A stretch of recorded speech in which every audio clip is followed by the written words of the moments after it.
Hey,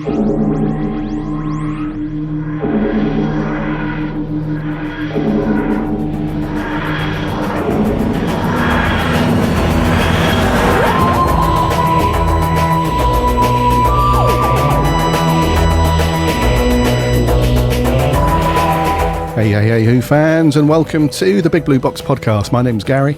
My name's Adam. And welcome to episode 388. Yeah.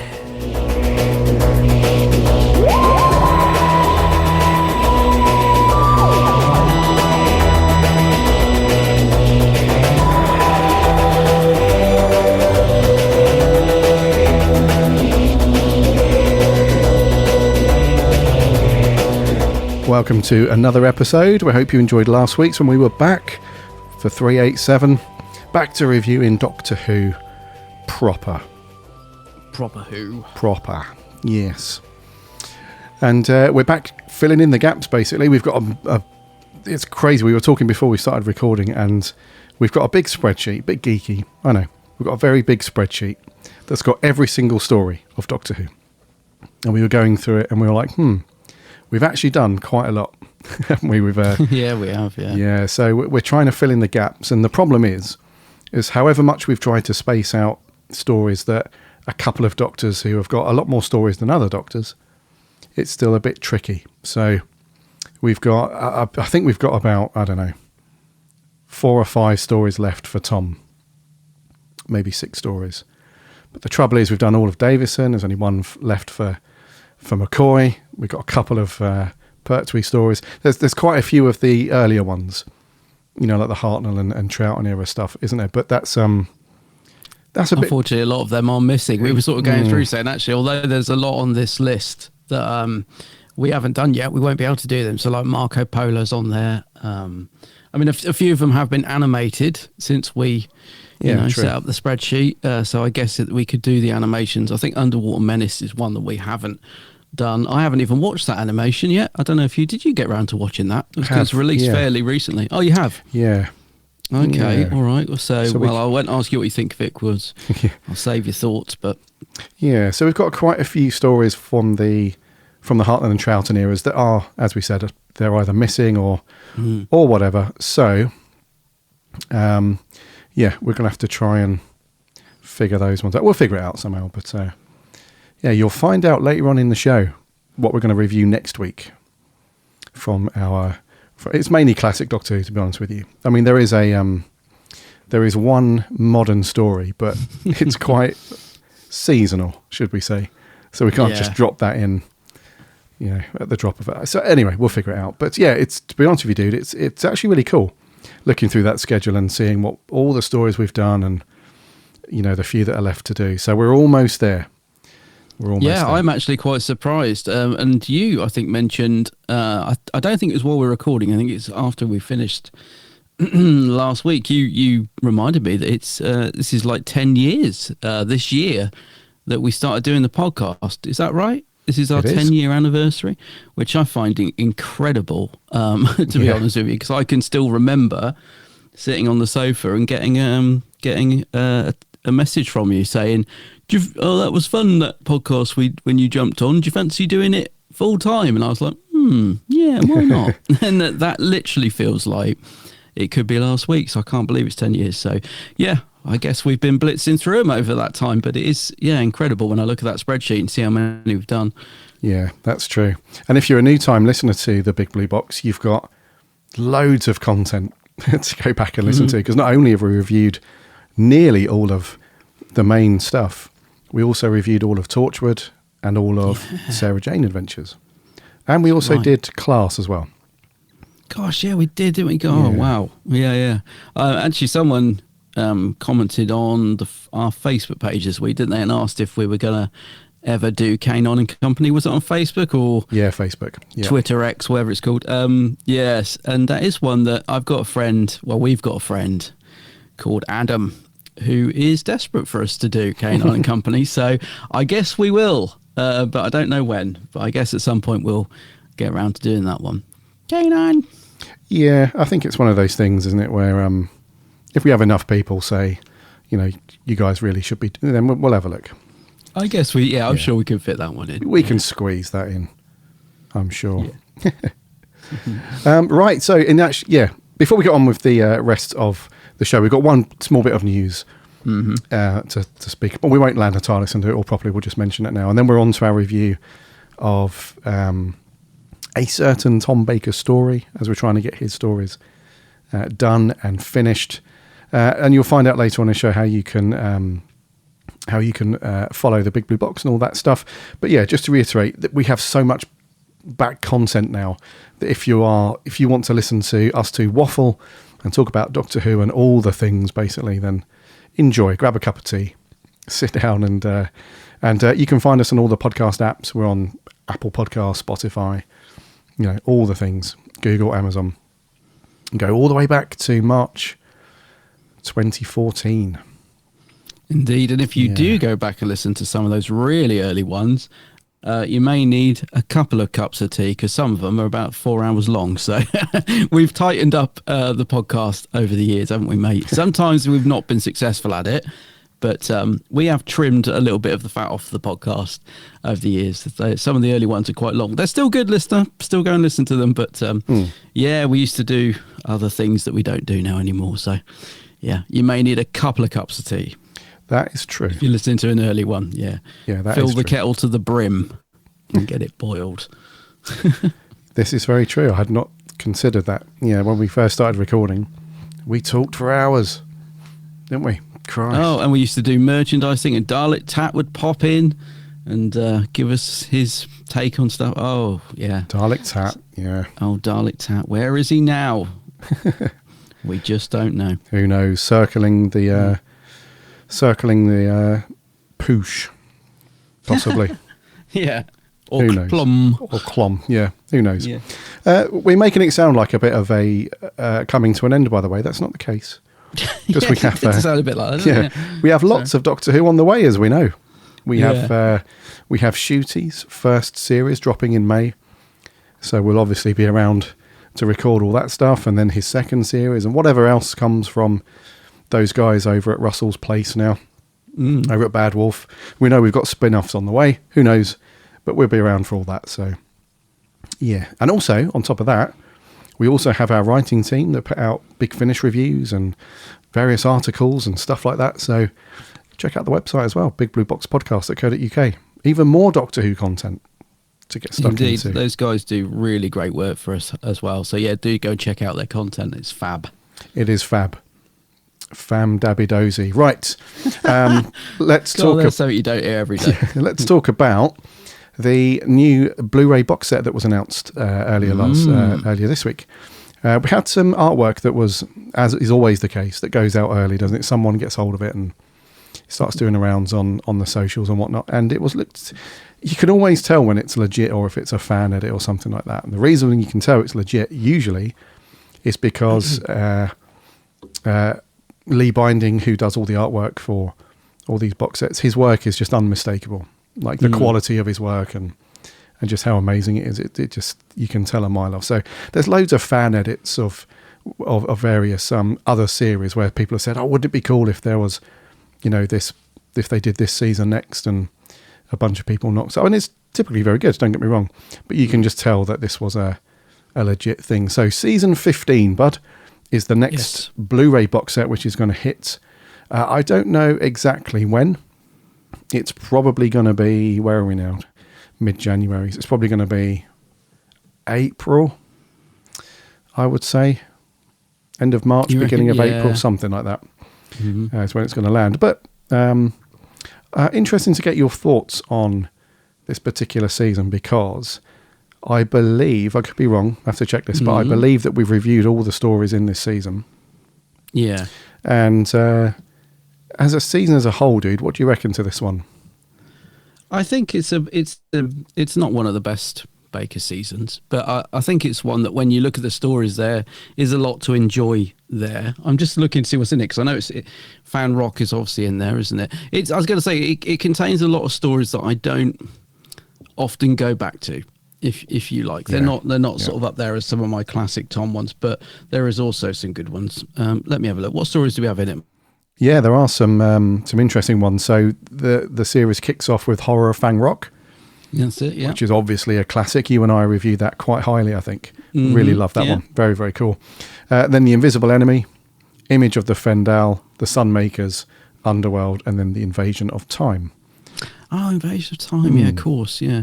Sunmakers is one that we both were sort of fairly pleasantly surprised by, wasn't it? That's the one that we both thought we didn't like, and then when we watched it, it was actually quite a good story. It wasn't bad. Underworld, I really struggled to get through Underworld. Fendal is decent.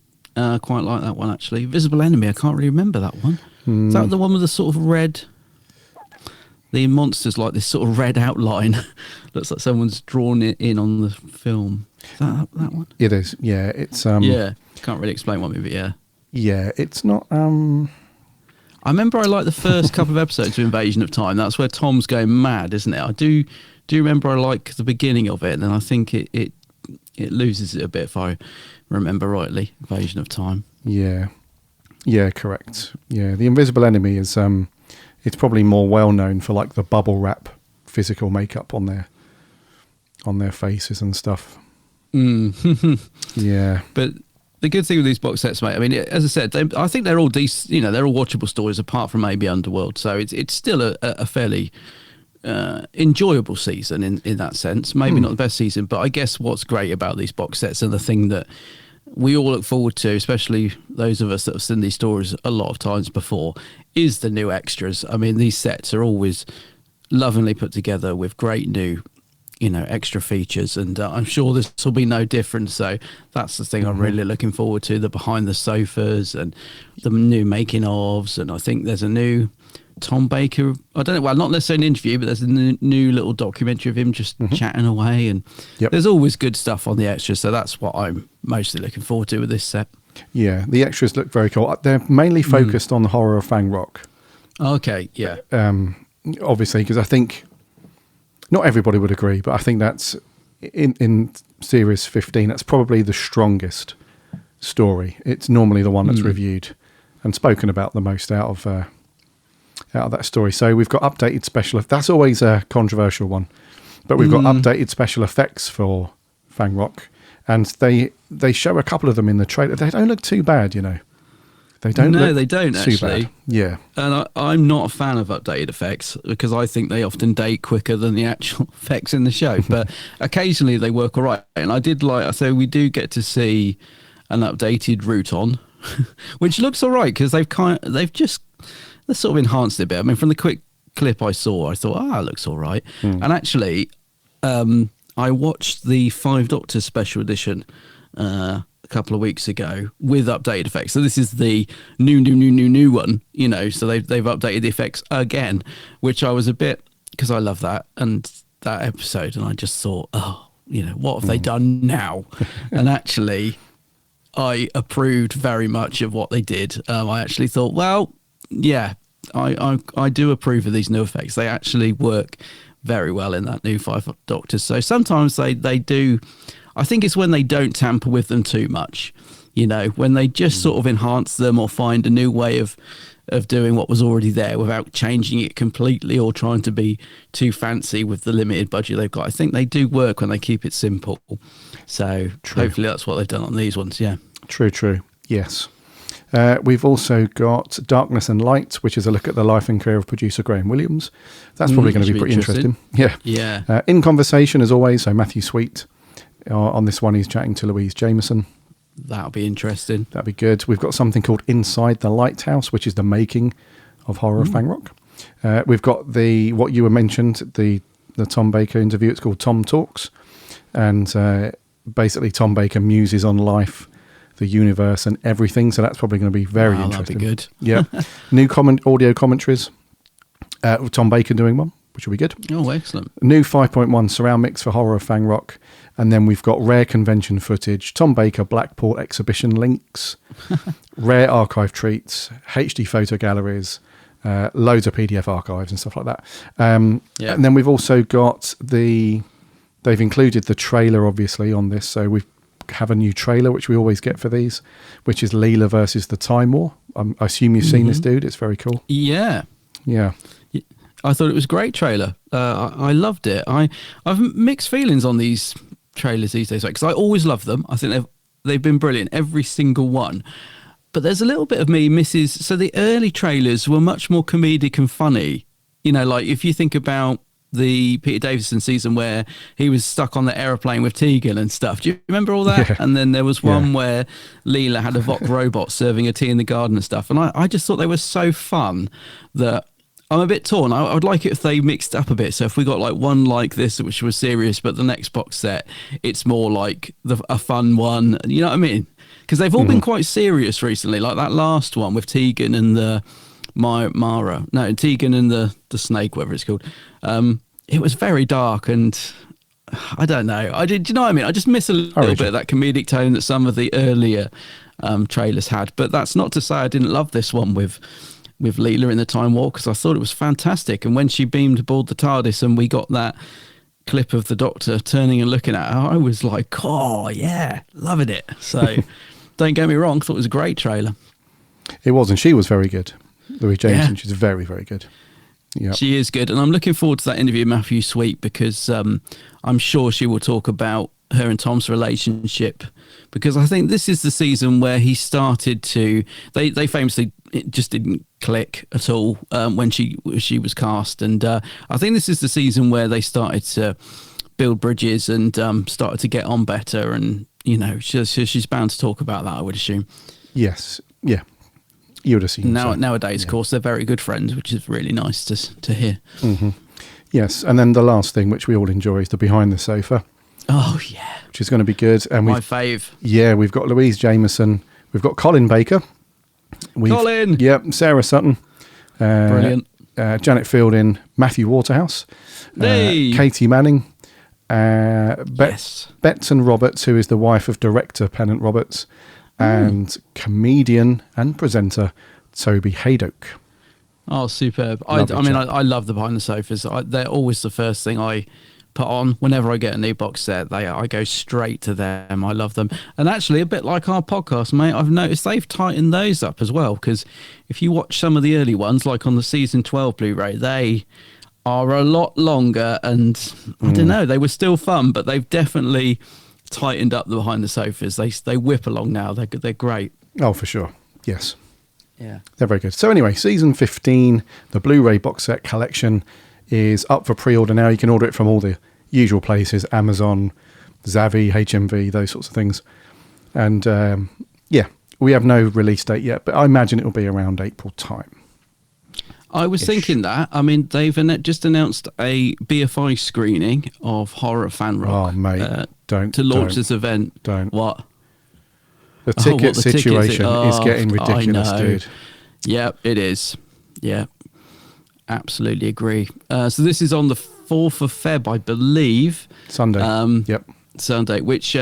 to be honest, yeah, you're right about the ticket thing. It's an absolute not. It's almost impossible now to actually get one in your basket and check out, even if you're a member, because they do this new. Well, I don't know if it's new, but they do this other membership thing now called what is it? Premium member. Premium. Who get even more preview. They get to buy the tickets even before the members do, before the public do. So it's become really hard to get a ticket.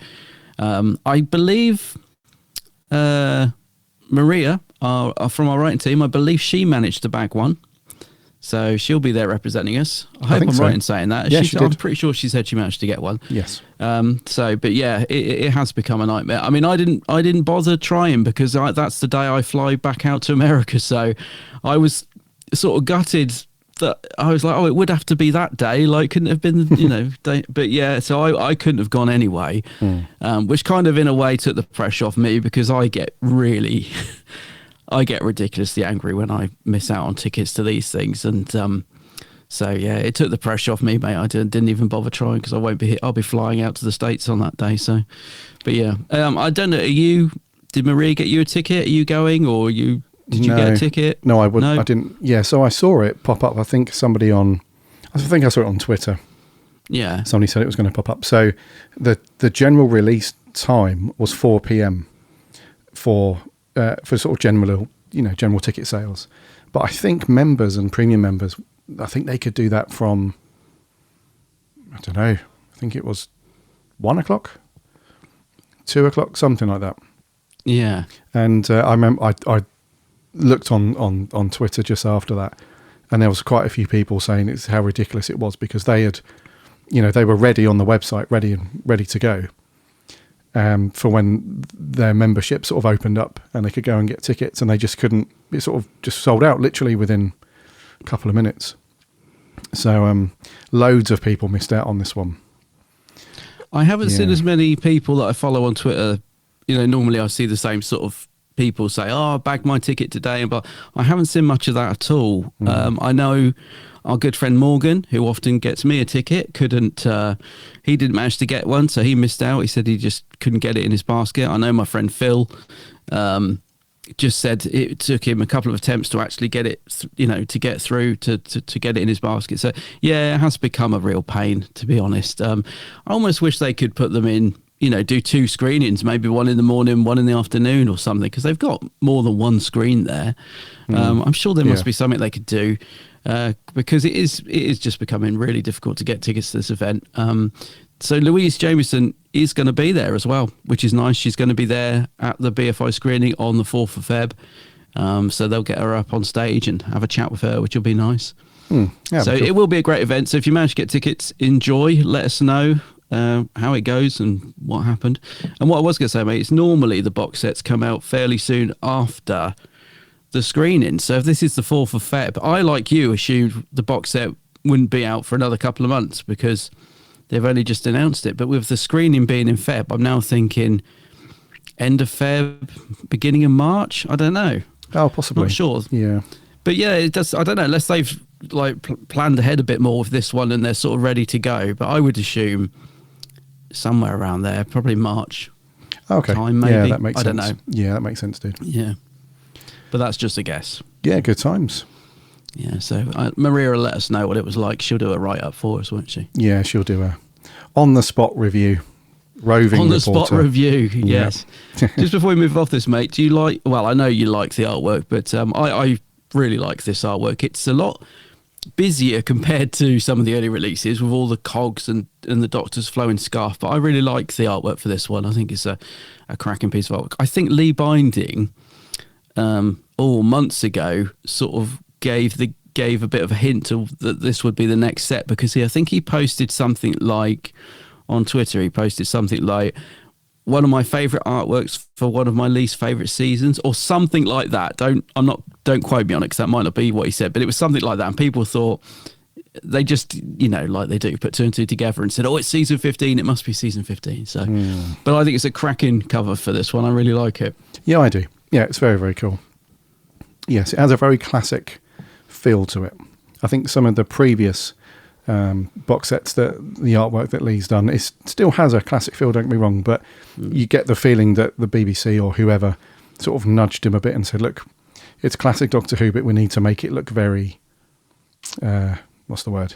We need to make it look science fiction-y enough so that sci-fi fans are into it. Like contemporary sort of thing. A more contemporary look to it a little bit. You know, some of it's got like very big hot purple flashes of colour, and it's almost like a Big Finish cover. It is a couple of them, yeah. So this one feels a bit more muted and a bit more of a classic, genuine classic feel to it. So yeah, it's very cool. Yes. Yeah, I shall look forward to that waiting for me when I get back. Lovely. From the States, that'll be there on the doorstep. Nice. Hopefully. Yeah, hopefully. It won't just be trodden around like, all the local... Well, the last one went astray, season 20, but yeah. Oh, God. Yeah. The postman's tried to put it through the letterbox, but just can't quite squeeze it through, so it's all scratched. Crushed it and just left it on the doorstep. All the local cats have had a wee on the box, and lovely. Very nice. Yeah, I look forward to that. Yeah. Right. With that to look forward to, I think it's time for our review, dude. What we got? Yeah, so sticking with the 4th Doctor, Tom Baker, this week we are reviewing Revenge of the Cybermen. This is where we've parted company with the TARDIS. It's dead. There is something seriously wrong here.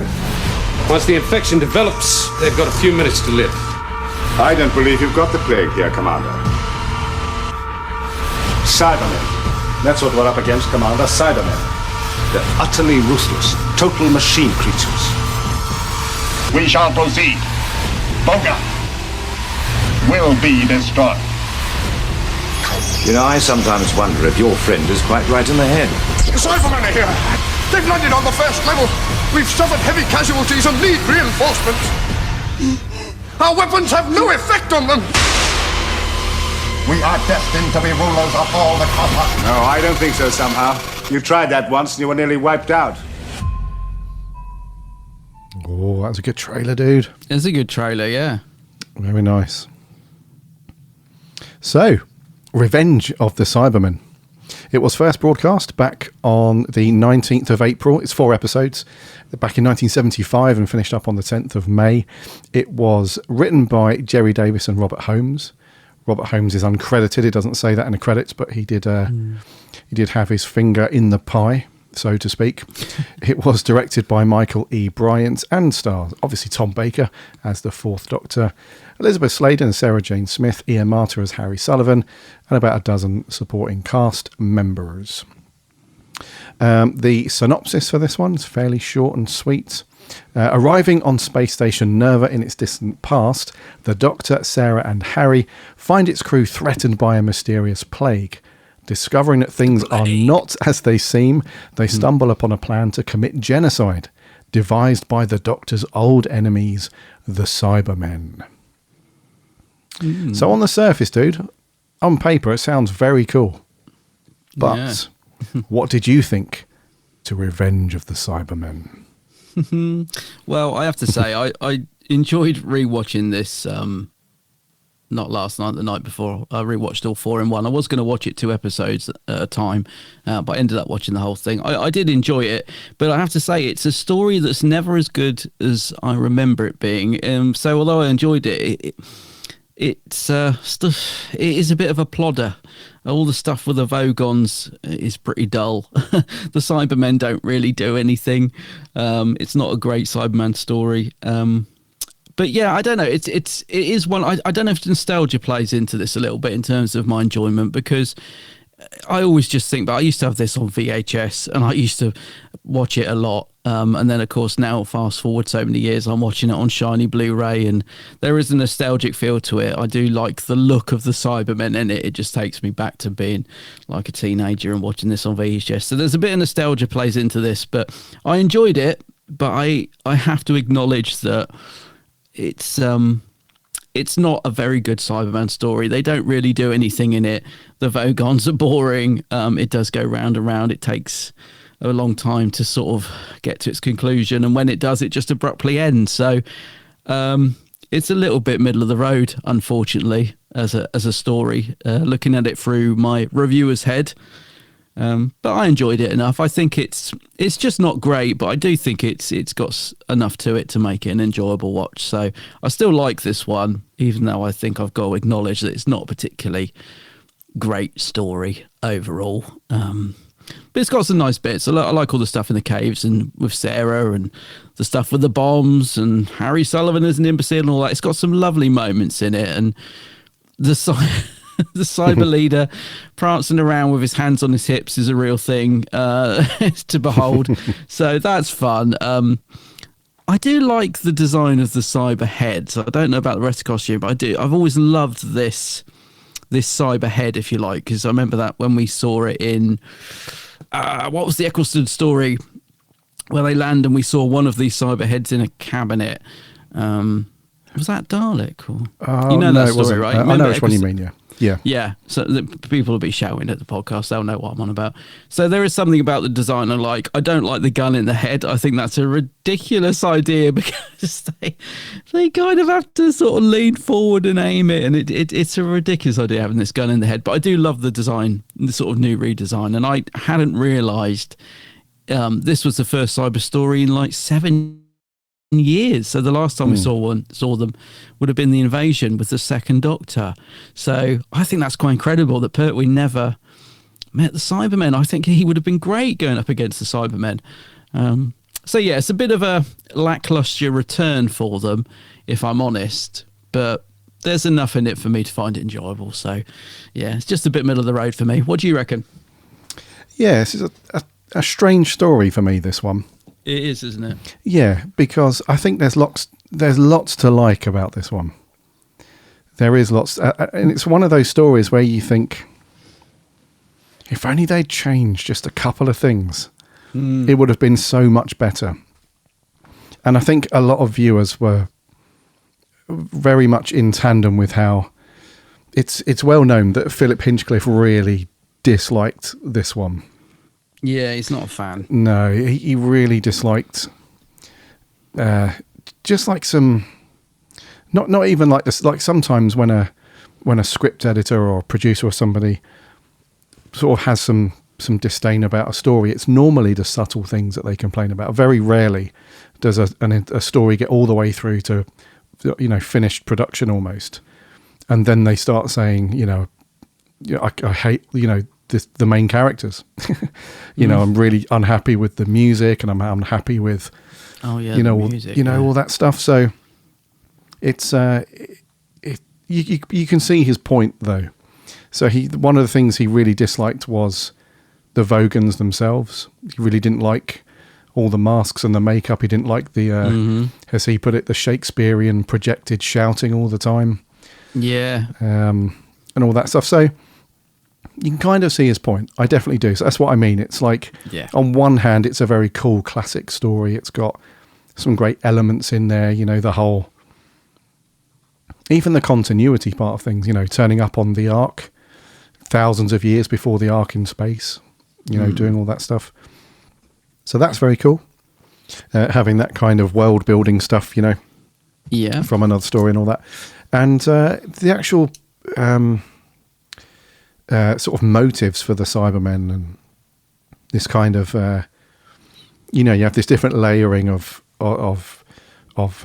people wanting to accomplish different things. So you had one of the Vogans who's like hell bent on removing like the elder Vogan so that he can, just break free from living in the caves and go to the surface and of Voga and sort of make deals with other planets and just basically start to get their race back on plot instead of hiding away all the time. So there's like some stuff going on there. You've got the Cybermen who view Voga as a huge threat because obviously it's made of gold and that's their weakness. So they want to get rid of that. And then you've got you've got the character Kelman, who's a double agent. He's kind of, at first, it's like he's setting the humans up on Nerva to be defeated by the Cybermen, but he's actually a double agent. He's working with what's his face, so that they can destroy the Cybermen, and so there's all these things going on, and it feels very classic Who in that respect.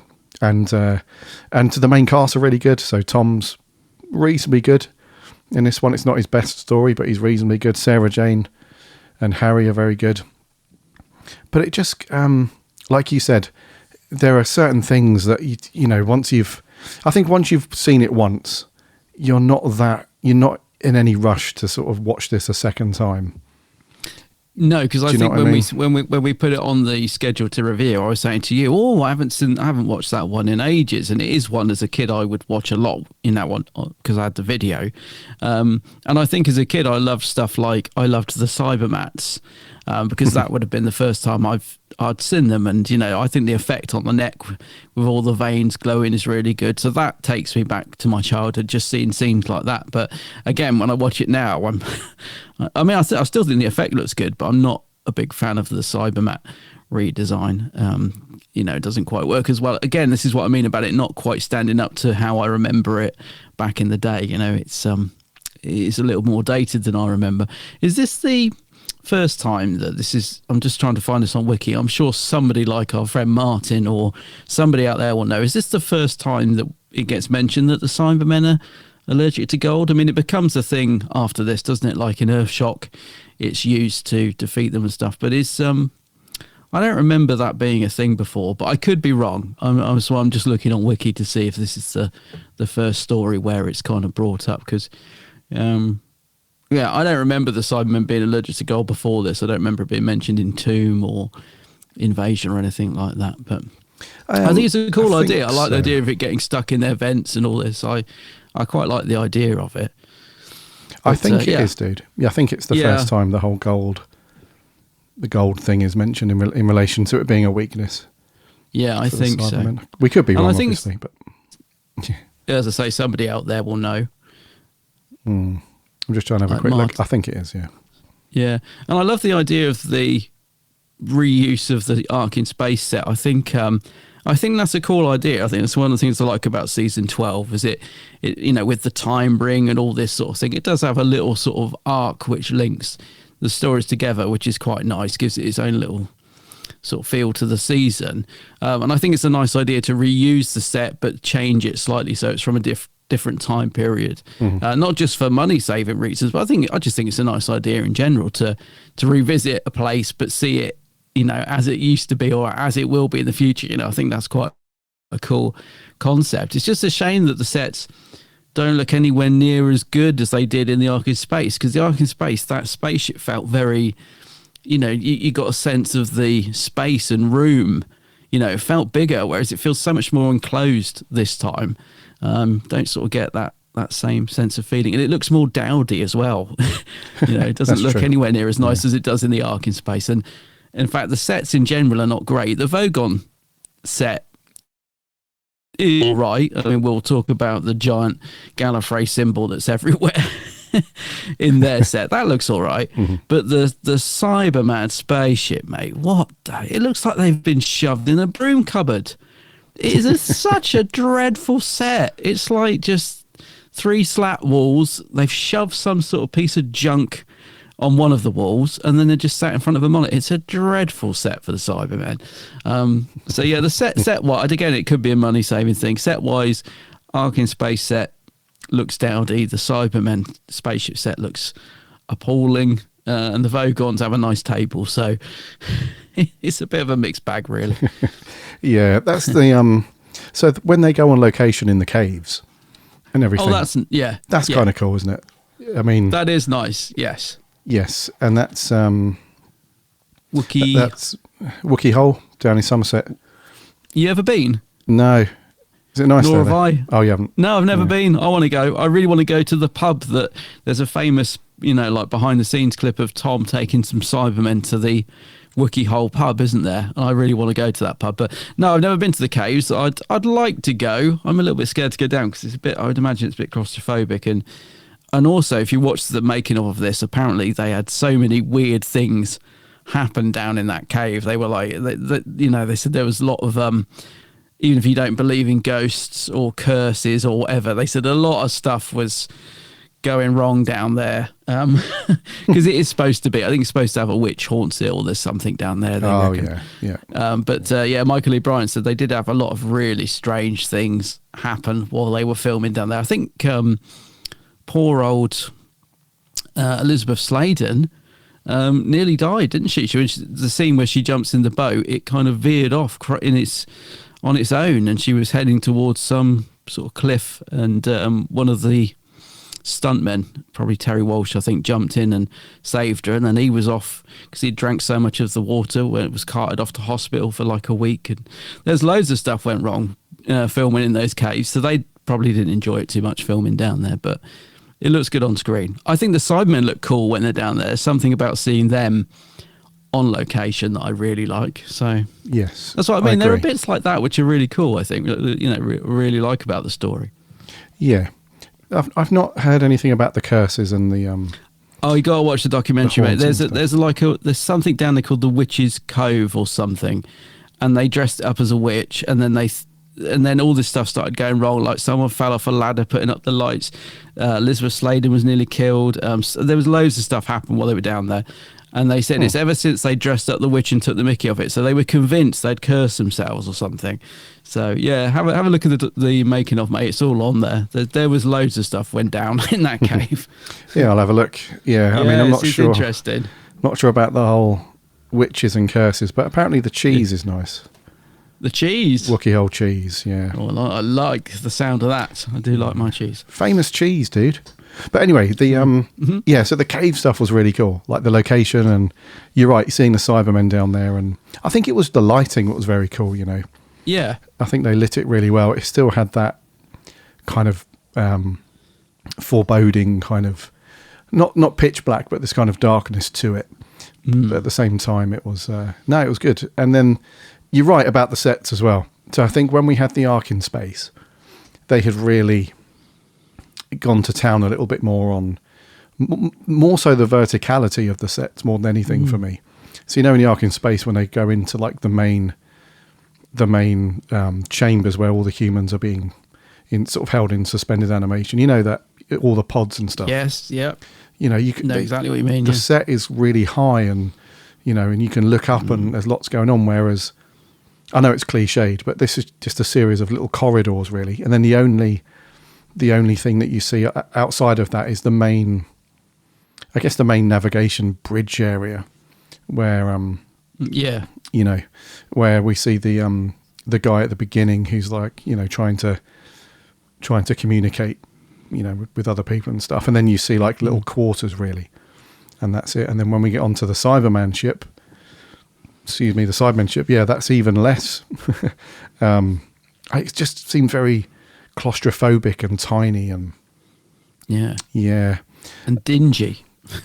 Yeah, it doesn't look very, they don't employ a cleaner, to reprogram one of the Cybermen. Cyber cleaner. Yeah, like the little Roomba vacuum cleaners that you get these days, the little circle ones that sort of just zip around your house and do it all for you. Couldn't have just reprogrammed a Cybermat to go and do that. That would be perfect. Yeah. Yeah, they've missed a trick there. They really have. Definitely. Cyber vacuum. Cyber clean, whatever. So yeah, sets and stuff did. Nothing to shout home about, but the location stuff was good. Apart from the Gallifrey symbol, which is odd, isn't it? Because it's not, the Vogans have got what we've come to say as the seal of Rassilon on. It's everywhere down there in their quarters. It's on the wall, it's on the table, and I think it's simply the explanation is that it's not there is no connection to the Time Lords. I don't think it's just that Roger Murray Leach just came up with it for this story and quite liked it and used it again when we get to Gallifrey. So I think it's just as simple as that, but I'm sure fans could find a way to write it into Who lore if they wanted to. But it's quite strange, isn't it, seeing that, that what is such a well-known symbol in Doctor Who now, like on their costumes, on their dining room table, on the Vogon wall. It's everywhere, and it's nothing to do with Gallifrey whatsoever. It is a little bit. It is a little bit to do with Gallifrey. Is it? Yeah. But not Gallifrey as a whole. It's actually something more connected to Rassilon. Rassilon, yeah. Seal of Rassilon, that's it. Yeah. Yes. So what happened is this. Oh, here we go. Here we go. Gary was ready for me on this one, I can tell. So there's a Vogan named Joris. He's in this story, isn't he? Mm-hmm. Joris is Vorus, I think. He was the Vorus, yeah. David Collins, no way. I was going to, yes, because didn't you recognise the booming theatrical voice of David Collins? Come on. I knew that as soon as I heard the voice, I was like, I know that voice. What a guy. Yeah, I know. There you go. Vorus, a different Vogan named Joris, led a crew outside the Voga system, and were about to pass through an asteroid belt when their ship was transported to another system by Rassilon. Uh-huh. And he himself had been captured by a race called the Raravis. So he put out distress call. The Vogans mounted a rescue attempt, saving Rassilon from his captors, and as a reward for providing his freedom, he promised the Vogans technology and knowledge far beyond their current level. And on the journey back, Rassilon discussed with them all of the Gallifreyan politics and all the stuff about Gallifrey, with Joris taking particular interest in his seal. He was drawn to his seal. So the political system on Voga later reflected that of the Time Lords, and the seal of Rassilon would later don the halls of Voga. So that's your setup. Where are you getting that from? This is from TARDIS Wiki. Right, cool. Well, actually, I've never heard that before. I kind of like it. Basically, they rescued Rassilon. Yeah. And as their reward, he imparted on them that some of the knowledge of Gallifreyan technology and so on. They were very super impressed by this and humbled by the opportunity to receive all of this knowledge and technology and stuff. They kind of inherited the Seal of Rassilon as their own kind of motif moving forward after that point. Okie dokie. Got it. So it's not just for decoration. It's not. All right, then. Apparently. I shall remember that next time I watch. God. It's only a few Call myself clicks. a Doctor Who fan. Man. We've got a fake fan here, everyone. Fake fan. I knew nothing about this either until I researched it for this very recording. Yeah. There we go. There you go. Cool. Thank Rassilon. Yeah. Good old Rassilon. As always. Yeah. Praise the Rassilon. Okay, dude. What did you think to the very isolated little story that the Cybermen occupy within this one? Because normally the Cybermen have got much larger aspirations, haven't they? And they come across, it's like typically it's like most Dalek stories, I suppose, or anything like that, where they're not just after one little thing. They're not just after one, they're normally, the Cybermen, it's normally we're going to kickstart a new Cybermen population. We're going to take over the galaxy or whatever. The rule of the Cybermen. All that stuff. Whereas in this story, it just feels like, we're just going to take out this little planet, and then we'll go from there. Yeah, it's not like a grand scheme, is it? They just seem like three Cybermen that are a bit bored in space, and they've got hump, and they're like, there's that planet of gold. Oh, that annoying planet. Let's go and blow it up because gold. It's literally that, isn't it? They just want to destroy the planet because it's made of gold. It's just made even funnier by the fact that the cyber lead is just camping around with his hands on his hips, like huffing and puffing. So actually, to be serious, they're not in it as much as I thought. I think that's why I found it a little bit slightly disappointed watching this again the other night. They don't come into it really properly until the end of episode 2. So they're only really that's true in the main sort of last 2 parts, and then they don't really do anything when they do come into it. So things like when they come out of the spaceship and start shooting people, the cliffhanger to episode 2 where they shoot the Doctor and stuff, that's the sort of thing that I remember as a kid finding really exciting. Like the Cybermen are coming through and oh my gosh, they've shot the Doctor. And then last night I'm watching it and it doesn't live up to anywhere near the excitement levels I remember. I'm just like, they don't really do anything. They're a bit basic, aren't they? They're very basic, yeah. What do you reckon to the cyber gun in the head, by the way? Because this is the only story I think where they do that. An odd design choice, isn't it? It is a bit odd.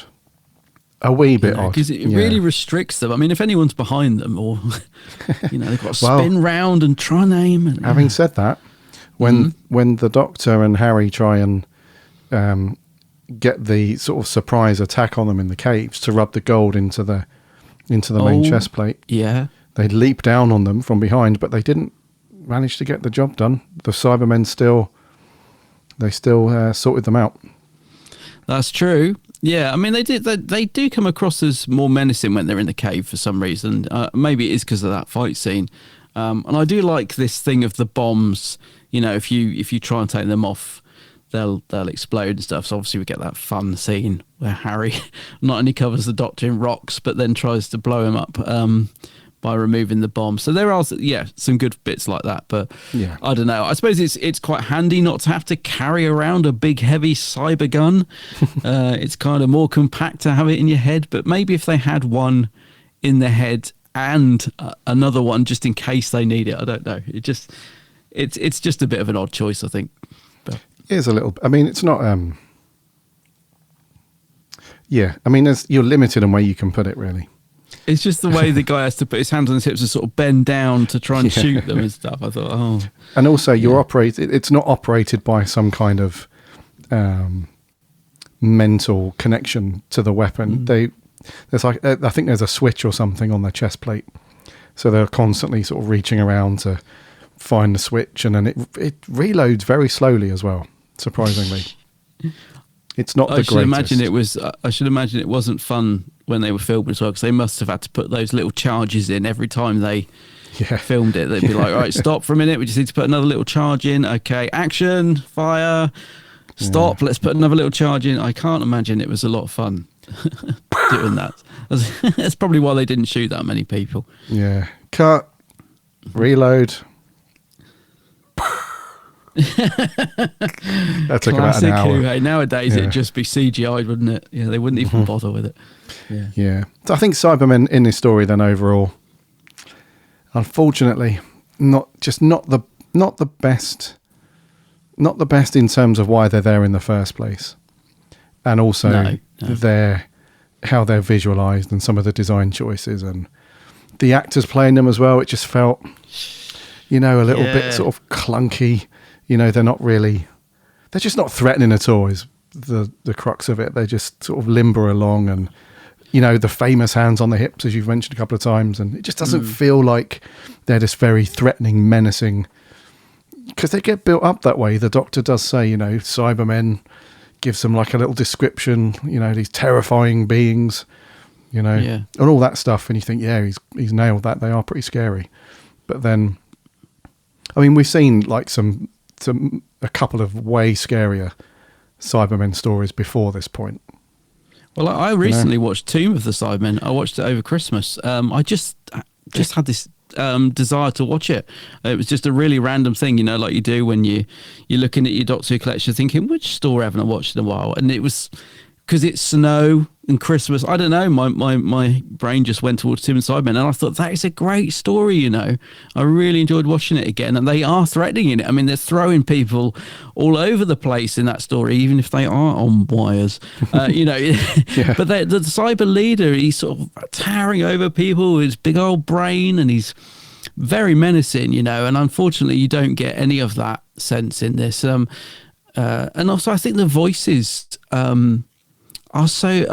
not modulated enough. A bit like the Daleks in Day of the Daleks. It's almost as if they'd lost the modulator or didn't turn it up enough. They sound too human to me. It just sounds like a man in a suit. And I don't remember that. I don't remember them being so unmodulated. And that, I think that has a lot to do with it, because it makes them more creepy. I don't think they needed to be modulated to the levels of Tomb, by the way, because if anything, they're too modulated in Tomb. Do you know what I mean? But they just sounded a bit too much like the actors to me. I think they needed a bit more modulation on them. It's a different cyber leader, isn't it? Who's the guy? Christopher Robbie in this one, whereas before it was Michael Kilgareth, who's quite a big, tall, imposing figure, whereas no offense to Christopher Robbie, he was just a little bit a little bit dry. A bit dry, but as I said, not necessarily his fault. If they'd sort of treated his voice a bit, I think would have been better. I don't remember it being like that, actually. I really don't. But then again, I haven't watched this for a while, so I'll read you. What do you think to the Vogans then? So this is the other so there's three groups of peeps, essentially, isn't there, in the story? You've got the humans on Nerva, who have been wiped out by the plague, which were the plague. And this is the other thing that Phil Hinchcliffe wasn't particularly happy about. He felt that the Cybermen were introduced into the story too late, and one of the things that plays into that is the reason why humans are dying of plague on the station is because of the cybermat that's been planted there. But it's not explained anywhere at any point how that cybermat got on the station or anything like that. So he felt that it would have been better to see the Cybermen introduced earlier, planting the cybermat, and then just kind of waiting in orbit to do their thing. But that would have been better, to be honest. Yeah. So you've got the humans, you've got the Cybermen, and then you've got the Vogans, all vying for different things, really. So I think the humans they just want to get out of there, really, because they've been stricken by this plague, and they're trying to communicate with with this neighbouring planet. They're not doing anything at the minute, so they're trying to hold out. We know what the Cybermen's motive is. They just want to destroy Voga because of the gold thing. But the Vogans, they've got like this kind of civil war thing going on within their ranks, sort of thing. You've got the old leader, haven't you? I think Trium. Mm-hmm. He's the guy. I think that's him, who just wants to keep the Vogans going as they are. You know, he feels like they've survived this long because they live in the caves and they don't expose themselves to other systems and planets and stuff. He's happy for them to just sort of bob along, and not make any changes. But then you've got Vorus, who's the guy that wants to completely change all that. So that's the reason why he's in cahoots with Kelman, the double agent human, to try and stir up this conflict so they can use it as an opportunity to, trade with other planets and whatnot. So what do you think to the Vogans? Firstly, what, their motives and stuff, but also the look and feel, because we spoke about the look and feel and the Cybermen. The Vogans have got a very interesting look about them as well, right? In terms of makeup and stuff. Yeah, it looks like most of them wearing like these sort of ill-fitting masks, really. They I think they look like doddery old people, and they kind of played, like you said, in this very theatrical, old-fashioned style of acting. The thing is, that's the one thing that's consistent, I think, from when I watched this as a kid and watching it now, is I always found the Vogon scenes quite boring. I find them as characters quite boring, to be honest, even when even when David Collins is giving it his full theatrical best and bashing doors. I just don't think. I like the motive. I think there's an interesting concept there, but I sort of agree with Philip Hinchcliffe on the making of when he says that they feel like he's trying to take Doctor Who at this point. He's taken over as producer. He wants to take it into new territory and make it fresh and exciting. And he says, that these feel very much old school Doctor Who, something that would have been, in sort of like the Charlton and Pertwee era. But he's trying to bring things forward. So I agree with him. They feel very old school, but not in a particularly good way. Mm-hmm. And I just find the scenes of them quite dull, to be honest. I mean, it's so funny, unintentionally funny at the end when Voros, David Collins, is trying to get to that control panel, the bit where he's trying to launch the rocket and they're having a little ruckus. And he gets there and then he gets thrown back and then he gets shot and he's like, no, but I will press this lever. So, even that is so staged, really, that it's more comedic than entertaining, I think. Yeah, true. Yeah, no, I concur as well. I hate to be down on the Vogons, mate, but they are probably the least favourite aspect of the story. I just find them a bit dull. No, I concur, dude. I think, like I said at the beginning, conceptually, they are kind of cool. When you think about their sort of isolated, race of people. And they're just, going through the motions, I think, like every civilization does. You have these kind of bits of infighting now and then and civil unrest, all that stuff. They're just going through their own thing. Yeah. Which is kind of cool. But it just comes across as very oldie-worldy, very old-fashioned. It's like I'm not sure if it was a Jerry Davis thing or a Robert Holmes thing. It doesn't strike me as a Robert Holmes thing. It strikes me more as a Jerry Davis thing. To have them, I don't know, but I would say the same. I mean, Robert Holmes, I think, is quite a stalwart in terms of the writing of Doctor Who. So it just feels very old-fashioned. Yeah. And then the way that it was, I think some direction plays a part in that as well. So Michael E. Bryant would have very much said, the Vogans are this, they're very much like this, and you need to sort of project this way, and so I don't know. They just seem very, even for like this is like the mid 70s, right? They feel very, they feel very like a 60s. They do kind of thing, They don't feel They don't feel like a world away from oh god, what they call the sensorites. Oh, sensorites. I mean, they don't feel a million miles away from the sensorites, do they? And that was how many years back? So yeah, it just feels a little bit like old school for Doctor Who. I have to say that the directing as well. I mean, Michael E. Bryant seems like a lovely guy, and I do think he's a competent director. He does, he's brimming with ideas. When you listen to him on the making of, he was coming up with lots of ideas to make this story exciting and putting into some input, and we should do this. I think he may have been the one who suggested the gun in the cyber head. I'm not sure, but right. So he comes across as a guy that's passionate and wants to make something as exciting as it can be. But I'm sorry to say, I don't think it necessarily translates on screen. It doesn't. The directing doesn't seem to have that much flair to it. It does feel a little bit ploddy. And I don't know. It's just when you listen to him in the making of, you can tell he had a lot of passion. He wasn't one that just kind of turned up, saw it as a job, and point and shoot. He definitely had, a lot of passion in making this serial. But I have to say, it doesn't always come across on screen. Like even the way the Cybermen are shot, it's I don't know. It doesn't have a lot of flair to it. The direction. To be honest, which I'm sad to say, because as I said, he's a nice guy and a good director in many ways. But like the Vogon scenes, for example, they do feel so flat, don't they? Mm-hmm. They do. Yeah. And but then again, I'm not sure what he could have done with them. They are just quite boring. So, well, you've got a couple of actors in there that potentially, I mean, you've got David Collins. He has a couple of scenes where he's properly going for it.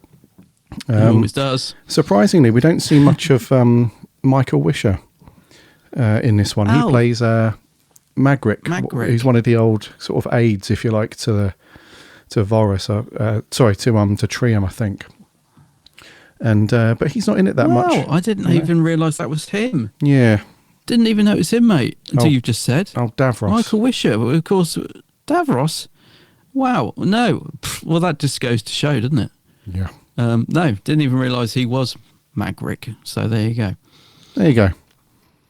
So the Vogans, not setting the world on fire either. So let's start with. Let's carry on with our trio of primary cast members and see if we've got some corners to get from these guys. What did you think to? What did you think to Harry Sullivan then? So Ian Marter as Harry. What do you reckon? Because he's a cool companion, isn't he, Harry?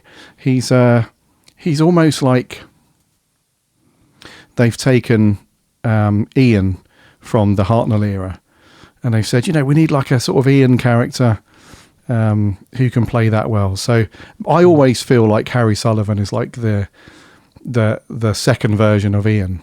Ian and Barbara. So what do you reckon, Tim? I like the character of Harry, but I think he's quite limited in what they can do with him, because he's kind of he bumbles around saying "old girl" and all this, and it's all very sweet. I think he's a very sweet character, Harry Sullivan, and I think Ian Marter plays him brilliantly. But I do also think he, in many ways, is quite a limited character. So I think he fits into the season brilliantly. But I kind of understand why, he gets left behind in the next season. Because I think, I don't know, I think there's only so much you can do. Like, him bumbling around, nearly killing the Doctor by exploding the bomb and stuff. It's all very cool. And it does work well. But, I really like him. I just think he's an odd character. And again, he feels a little bit of his time. So I don't think I think it works. I hate to say this because I like him, but I think it works better when it's just the Doctor and Sarah Jane. Because Harry's kind of just sort of plods around, getting them into trouble and stuff. So I think there's only so much you can do with that. But yeah, I like him in this season, and I think he's a very sweet character. But I think he kind of only really works in this season, to be honest. I mean, I like him because he's different. You know what I mean? I like him because he doesn't fit in, and he is sort of like this. Square in a round peg, you know what I mean? It's just, but yeah, I just think he was perhaps a little bit limited in what you could do with him every week in Doctor Who. So yeah, but he's a sweet character. I think I like him more than you. I think I remember the last time was it Terror of the Zygons or something. I remember you weren't you don't quite click with the character, if I remember rightly, but you true. correct me if you do. But I do. I like Harry. I find him a sweet character. He's definitely sweet. Yeah, without a doubt. And sometimes he's quite protective of Sarah Jane, and he's quite, and he wants to do the sort of the honourable thing, as the gentleman, not including the Doctor, but, as the human gentleman, he wants to do the right thing. So I get that. Yeah, he's kind of cool. It always just strikes me. I never get why the Doctor's so... Yeah, sorry, go on. It always just strikes me as... this is probably just me, no one else shares this opinion, but I don't know. It just always felt like they needed someone else to fit into the TARDIS team. And instead of casting or creating a character that's very unique, it's just like, well, we need an Ian-style person, to fill in the gap. But that's probably just my opinion. But yeah, in this story, he's kind of cool. He's a little bit bumbly. He's a little bit, but sweet nonetheless. Yeah. What were you going to say, dude? The Doctor? Well, the Doctor gets quite cross with Harry in a lot of this episode, doesn't he? He's almost, I wouldn't say he's nasty to Harry, but he's very snappy with him at it's times. Funny. I mean, yeah, which is funny. And again, but I think that could have got quite irritating quite quickly if the Doctor was just... getting frustrated with him every week and huffing and calling him an imbecile every week. It's funny, but not constantly. It'd be a bit like the sort of Dr. Perry thing where it's just like, oh, stop bickering, So, because I know they got on great in real life, Tom Baker and Ian Marter. But so the Doctor seems to be finding him a bit tedious having him around as well. So I don't know how long that would have worked for. I've never really compared him to Ian May. I've never thought that before, but now you say it, I can see where you're coming from, actually. I mean, they are very different characters, but I get what you mean about having this sort of person. Ian would probably be the one that would, what does this button do? And open a door that leads into a 100-foot drop or something, So I kind of see where you're coming from on that. Yeah. So I hadn't thought that before, to be honest. Yeah. So I don't mean in terms of characteristics or, trying to emulate how Ian used to behave or talk, more so just the image of just that kind of person. But anyway, yeah, and it is quite funny when the Doctor snaps a couple of times at him, and poor Harry. Yeah. What did you think? You feel sorry for him. Yeah, to Elizabeth Sladen then as Sarah Jane in this one. She's good. I'm actually just struggling because apart from the bit at the beginning where she gets bitten by the Cybermen, I have to be honest, I'm struggling to think what she gets to do in this one. And I only watched it literally 2 nights ago.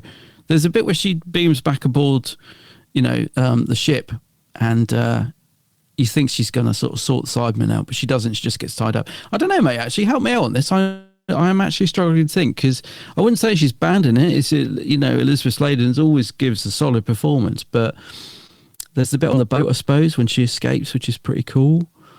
But she doesn't get a lot to do, does she? Nothing springing to mind. Like no standout moment for Sarah Jane for me in this, I don't think. I mean, there's a couple of times where she when she gets bitten by the Cybermen and she's infected and stuff. Sort of those scenes when the Doctor's trying to get everybody to calm down. He's like, look, all we need to do is just throw her in the transmat and beam her down, and and she'll be fine and stuff like that. So those scenes where she's involved in like these sort of intense little moments, she's very cool, but she doesn't really have any large things to. She hasn't got a large checklist of things to do in this. She hasn't got and she doesn't have those moments either where it's like those cute little Doctor and Sarah Jane moments between them, because I think she spends more time with Harry than she does with the Doctor. So it's more sort of those two who are off doing their thing while the Doctor is, investigating something or whatever. So, not her best story in terms of her involvement and her sort of chemistry with the Doctor, because she doesn't spend that much time with him, but she's still cool nonetheless. She's just not in it as much and is not in cahoots and having a laugh with the Doctor as some of the other ones. No, definitely. I think that there's more moments with Harry and the Doctor that stand out to me in this, like the rock falling and stuff like that. But yeah, I mean, don't get me wrong, performance-wise, as solid as ever, but just not many standout moments from her. Like I said, not many of those Dr. Sarah moments that I can think of in this. Probably at the end, I think there's a bit where she says, "I missed you," as a nice little moment there, but that's about the only one I can think of off the top of my head. Yeah, I think so as well, dude. Yeah, other than that, she's okay. I mean, there are certain stories like that with Sarah Jane where she's in it, but she's not like the driving force that she sometimes is. Not getting stuck into it. Yeah. And old Tom then. Old Tom, Tommy B. I think I mentioned this earlier that I feel like he was a bit more reserved and not one of his strongest stories. Some very cool little moments. There's a couple of scenes where he's got that big beaming smile that he has in some moments, which is very cool, but not really the big sort of shouty take charge moments, really, and not I don't know. He's good. He's always good. Don't get me wrong, but yeah, just felt a little bit reserved, I guess is the best word for me. Yeah, I think I agree. I mean, I think Tom's great in it, but I guess you can tell it's his first season. He's finding his feet a bit, and I think also the writers, he hasn't got the sort of typical Tom Fourth Doctor lines because the writers probably didn't even know who the Doctor was when they wrote this. Maybe, I don't know. The writers are still trying to find his Doctor for them to write for. So I think there's that as well. So you don't get as many quirky lines from his Doctor. I mean, I like Tom in season 12 because he does feel different, but it's not the strongest Fourth Doctor. I think he really comes into his own in the next season, 13. I think Tom really hits the ground running. Not to say he's bad in his first season by any means. He's still very good, but he's not quite the Fourth Doctor that we come to know and love in this one. But you're right, he's still giving a great solid performance, and there are little moments where that Doctor comes through. I do like the bit where he fiddles with this radio control device to control the Cybermat, and he uses it to sort of torture Kelman, isn't it, to get the answers. He's like, do you want me to do it? I thought, oh, that's pretty cool of the Doctor, because I don't know if he would have actually gone through with it, because with the Doctor we never know, but there was a couple of moments like that, and there's a bit where he grabs a bomb and he's threatening the cyber leader, isn't it? That's a cool scene. That's cool. When the Cyberman comes up behind him and violently shakes him and all that sort of stuff. So there are some great moments for Tom in this, but I agree, I think it's not quite the Fourth Doctor that we come to know, and it is just because it's his first season, and I think Tom's finding his feet, the writers are finding their how to write him and trying to gauge what sort of Doctor he's going to be. So it's still very early days, but there is a charm to that as well. I think it is quite nice to see early Tom and how he is finding his feet. I think there is quite a charm to that as well. Yes, I would agree, dude. Defo agree. So, okay, let's talk about music very quickly. Yeah. Strange one, this. A real strange one. So, Carrie Blyton was the composer for this one. And this was one of the things that Philip Hinchcliffe really had a problem with. So he made some changes himself to the music cue, and then he got hold of Peter Howell from the Radiophonic Workshop and said, look, I really need you to come up with some other bits for this, because I feel it's just dreadful. So Peter Howell did some replacement bits and bobs and stuff. And it was this story where Philip Hinchcliffe, he was just like, look, this is ridiculous. It sounds bloody awful. So from this point on, Dudley Simpson's the man. So after this story, it was Dudley Simpson. He would be the only composer employed up until the end of Series 17. Wow. There was a couple of other little bits by Douglas Camfield here and there, but predominantly it was Dudley after this. So I kind of see where there's a bit, especially the opening bit, dude. When they've got the Ring of Power, Is it Ring of Power or something? They're all holding it and they're whizzing through space towards... Oh, the time ring, yeah. The time ring, sorry, yeah. The Ring of Power. What is this, a Tolkien story? I was going to say, you and your living Hobbit stories. Yeah. Sorry, yeah. The time ring. There's this weird, even right from the outset, there's this kind of strange... the bits that Kerry Blyton came up with do not fit the tone of the story, basically, for me. No. It's got this kind of upbeat, happy-go-lucky, little kind of space twinkly theme going on to it. And you've got people being killed by the plague. You've got Cybermen on the attack. You've got civil war going on and all this stuff, people getting captured. And you've got this music that sounds like, everything's cool. Everything is all good and this is a real cool upbeat story and nothing bad's happening. So completely 100% on board with Philip Hinchcliffe on this one. That Kerry Blyton missed this by a mile. Yeah, I'm wondering why. I'm wondering why. I don't know. Again, I think this might have been Michael E. Bryant's decision to get him as the composer, which it just doesn't work.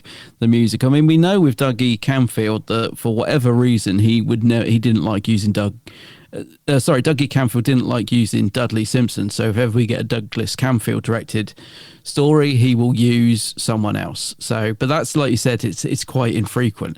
So for the most part, we're used to Dudley, and Dudley delivers. That's the thing. I think there's a scene. It must be on the Blu-ray set, or I've seen a scene, or maybe it was on YouTube. I saw a scene where they put Dudley's music over this just to demonstrate the difference this story, would have had if it had Dudley doing the music, and it just adds so much atmosphere to the scene that they're using. It just demonstrates it perfectly that if this had Dudley's score, it just would have helped. I think some of the scenes that were a bit ploddy, even the Vogon scenes, might have benefited from it. I think it's the scene of the Cybermen walking down into the cave or something. Someone's dubbed Dudley's music on it, and it just adds so much to it. You're like, yes, it's got that marching dun dun dun. It's got that Dudley feel. Whereas, I hate to say it, Kerry Blyton, his music is just too twinkly and twee, and doesn't add any sort of sense of here we go, or that's not. It just does not fit. Sadly, the only thing I can say in its defence is it does make it stand out. I don't know if that's a good thing or a bad thing. It does sort of make it. Like I instantly think of his music when I think, Revenge of Cybermen. It's got that weird soundtrack. It makes it stand out as being different. So I guess that's a positive because, like you said, Dudley does do so much. It is sometimes nice to have something different. I think in the next story, Terror of the Zygons, that's a Douglas Camfield. So we get, who was it did that one? Jeffrey Burgon, wasn't it? Did the music for that. So. And again, that's lovely because it's something a bit different. But yeah, I got to agree, dude. It doesn't enhance the story at all. If anything, it makes it even more ploddy. And the little bits that Peter Howe adds in uncredited, them electronic styles of music, aren't they? So there's a bit with the cyber bomb where you get this sort of almost synthesizer to add a bit of dread, and it completely conflicts with Kerry Blyton's really old-fashioned wind instrument type music. So yeah, nothing in the soundtrack really works in this, unfortunately, in terms of music. I agree. Not good. Not good. I think it's a shame. Yeah, the only reason why Michael E. Bryant hired Kerry Blyton again is because he really liked his work on Death to the Daleks. They did previously. So he was like, yep, great composer. Oh, okay. Right, that's why I hired him, is it? Let's bring him on. But Philip was like, yeah. No, not on my watch, son. Not on my watch. Yeah. Philip soon took the reins, didn't he? And soon sorted all these little problems out, I think, by the sounds of it. Yep. Okay, dude. Anything else on your notes? No, just that I liked Jeremy Wilkham as Kelman. I thought he played. Oh yes, yeah. I mean, you kind of know he's going to be the baddie straight off the bat. He's just got that look about him. But I did like his performance, and he's one of those people that I thought he looks familiar. And I bet if I look on Wikipedia, he's got a long list of filmography, and I bet he's been in loads of things. And actually, he hasn't. He didn't really do a lot at all. I think he might have been in Dixon and Doc Green, but yeah, he wasn't an actor that particularly did a lot of TV work. Which I don't know is strange because he feels very confident as an actor to me in this. You know, I can just tell that he gets the part that he's playing, and I think he's good in it. So yeah, I just wanted to give him a little mention because I think he gets a little bit lost in the mix. I mean, the other guys are fairly good as well. Who was the commander? He's pretty cool. And there's the guy who looks reminded me of Tony Blackburn. He's pretty good. Lester, isn't it? Lester. Did you think he looked like Tony Blackburn, or is that just me? Absolutely, mate. Those guys are pretty good in their roles. They do add something to it, I think. But for me, I've got to say the main cast, Tom, Liz and Harry, as a unit, are pretty much sort of... They help bring this story up a lot, I think. Agreed.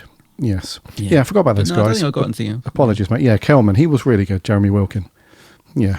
He's got his little, his little brush TV. He's got that hairbrush, whatever it is. It looks like a horse brush. Yeah. But he turns it into a TV. It's so weird. I've been watching all the James Bond films recently in order from the beginning. And I saw that I'm sure it was in Live and Let Die or something. The very same thing. So it's the same prop. I don't know if they bought it or off them or whether that actor stole it and it was on set. I don't know. It is the same prop that's in Live and Let Die. I have a feeling the BBC might have bought it, because they used to do that, didn't they? They would buy props off other production companies. But it's so weird that I saw it literally about a week ago in another thing. And I'm assuming Live and Let Die would have been before this, so... I think so. Yeah, it's just so weird to see it pop up. I'm like, there's that TV thing again in the shape of a brush. And he was in one of the Bonds as well, Jeremy Wilkin. So okay. Yeah, it's a bit weird, almost like an alternative running timeline. I've been watching Bond and actors and props have been popping up in Doctor Who literally the next week. So yeah, but definitely the same prop of that little TV thing. Wonder where that is now. I think someone's got it in their collection somewhere, or has it been thrown in the bin? Someone's probably got it. Michael E. Bryant's probably got it on his bedside table, yeah. Yeah. Cheeky. But no, I don't think I've got anything else, mate, on my notes. Sames. Covered it. Samesies. Okay. Right. Let's get to scores. I think it's me to go first. It is you first, yes. Yeah. I am going to give this a 5.5 out of 10. Right. Yes. And I'm giving most of those points to some of the performances. And I think it's a real shame, this one. It's one of those stories, mate, where I honestly feel like with a few changes in direction and a couple of changes here and there, I don't think it would have taken much to bring this up to a much better story. Like it didn't need like a day one rewrite, to fix anything. I think conceptually it's a good story and has some really good stuff in there. It was just the execution of a lot of things is really not good. So 5.5. What about you? I think you've hit the nail on the head there, mate. It is so close to being like a really good story. I think it just drops out on a couple of things. I'm kind of torn on this because I feel like the story is like a 6.5 really, but there is a bit of nostalgia thrown in, so I'm gonna be generous and give it a 7 because there is just something about it that I know there is something about it. I kind of like it, but even though I acknowledge its flaws, so a 7 from me. A 7. Okie dokes. 7. Yeah, so he likes it a little bit more. Just a tad. But I think a lot of that is nostalgia, mate. It takes me back to being a teenager and shoving in the VHS and, yeah, I don't know. There's something about it. I'll read you. That's fair enough, dude. Mm-hmm. Fair enough. I'm glad you liked it. So that was our scores, but what did our listeners think? You guys came over on the socials, which is very cool. Over on X, Twitter. What should we say? I don't know. Over on Twitter. We had a few of you over there. Sam Ash said, looked at it in more of a negative light due to it being in great company of others. Season 12 is fantastic, and this isn't too bad a finish. The weakest of the season, but still enjoyable with a fun little backlink to Ark in Space, a 6 out of 10. One of our writers, Jordan, Series 12 is a great run of stories. It's a shame that revenge lets it down. It's a nice connection to Ark in Space, and it's nice to see the Cybermen again, but they feel like they are lumbering out the 60s when what they needed was a huge comeback, not a favourite of mine, Jordan. Doctor Who Home. I kind of understand. Yeah, says hidden gem in season 12. At its core, it's a good story, but it's hindered by cheapness. The scenes on Voga are fantastic, and I love the reuse of the Ark set. A 7 out of 10. A 7. A hidden gem. Chippy T says, why didn't the Cybermen just bomb the hell out of Voga from space instead of all the messing about they do? Did I miss this in the story? Good fun overall. 7 from me. He does make a good point. There's a good point. Yeah. Tom Zerlo says, the weak link in Tom's debut series and a disappointing end to the proceedings, but it's still quite good fun. It probably suffers in comparison with the rest of the year. The regular cast are great and work well together, and the filming in Wookiee Hole is atmospheric. The Cybermen are, as always, fairly underwhelming, and the other villains are a bit crap, but it never, but it can never be all bad when Tom Baker's Doctor's involved, plus Harry and Sarah Jane. If you want a score, I'd give it a 6 out of 10. 6, okay. A 6, okie dokie. We had just one comment over on Instagram. Block to Flux says, Revenge of the Cybermen is a good story and the cave stuff is good, but nothing stands out. A 7 out of 10. And over on Facebook, Steve Herr said, one of the greatest stories with hands on hips, Cybermen dodging the glitter guns. The glitter guns. That's true. Yes. Timothy Radmore says, hey guys, good to have you back and hope you had a good Christmas and New Year. The episode is one you can soak into the sofa with a cup of tea and just smile the whole way through. He goes on to say that this is the first time we see the Seal of Rassilon, but both the Doctor and Councillor Trium don't recognise each other, so I'm not sure where this places Voga and the Gallifrey connections. Overall, I rate this story a 7 out of 10. A 7, okay, cheers. Well, lucky for you, Tim, we covered that off. You can sleep easy now. Aaron Ball says, good to have you back. Missed your episodes. For the story itself, I do enjoy it, but the Cybermen lack menace. Tom and Liz and Ian are on top form regardless of the Cybers. The story is brilliant. I'll give it a 7 Cybermats out of 10. Cool. Douglas Stanford Grandy. What a good name. That's a great name. Yeah, it says, being from Canada and a Doctor Who fan since the early 80s, this for a while was the only Cyberman story I ever saw. The channel I got my Doctor Who from at that time only played Tom Baker episodes, and it wasn't until around 1984 when Earthshock finally came our way. That's interesting. Only Tom Baker episodes. Yeah. He says, it's definitely not the greatest Cybermen story, but there'll always be a soft spot in my heart for it. Perhaps you two will have discussed it already, but it's hard to believe that until the Tomb of the Cybermen was found in 1992, this was the earliest Cybermen story that was complete in the archive. That's crazy, wow. Yeah. Sadly, not much has changed. Tomb is still the only complete one from the 60s. But anyway, 7 imbeciles out of 10. Thank you. I really enjoy your podcast. Thank you very much, Douglas. Nice. Charlie Turner, my least favourite classic series Cyberman story, as I, like a lot of fans, I'm sure, were expecting something better after the brilliance that was The Invasion. It's not my least favourite Cyberman story. And yes, Harry Sullivan was indeed an imbecile. 5 out of 10, and that's being generous. Tom Baker made it work for what it was. Cheers, Charlie. And lastly, Harry Walker says, Harry Sullivan is an imbecile. Oh, Tom. That'll be our writer. I feel like this might be the weakest of season 12, but they are certainly worse Who episodes. So a 7 out of 10. Do you know what, dude? I think the average score on this is going to be a 7. Yeah, I was going to say that. We had a few 7s, haven't we? Yeah. Good. All right, well, thank you very much, you lot, for jumping on the socials and giving us your scores. Very interesting. Yeah, I think the average is going to be a 7, so I'm a bit below that, but glad you enjoyed it somewhat anyway. Okay, dude, what are we doing next week? So next week we shall be drifting back to meet the 3rd Doctor in Frontier in Space. Oh. Draconians, I believe. Some Pertwee action, eh? Yeah. Next week. Bit of Pertwee. Okie dokie, cool. Right, and I think on that then we'll wrap there for 388. Alrighty.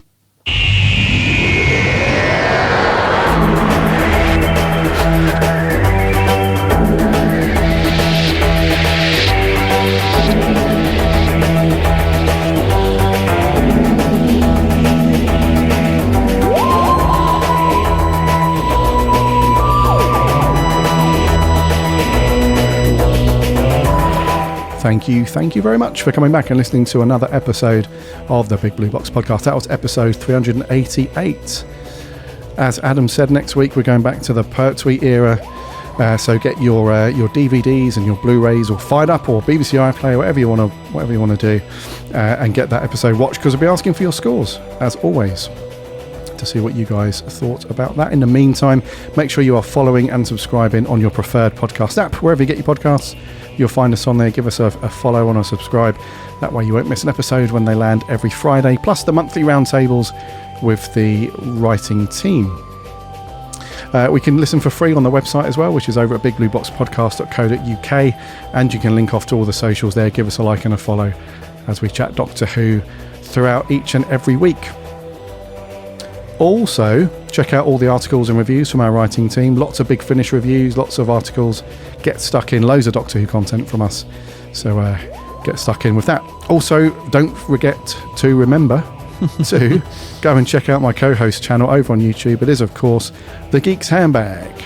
The Geek's Handbag, yeah. Lots of unboxings and location vids and all sorts. Go and have a look at my YouTube channel, The Geek's Handbag. Indeedy, and Adam's on the socials too, under the same name. So go and chat with him about all geeky stuff and Doctor Who and whatnot over on there. We will see you next week for episode 389. So until then, take care of yourselves and remember...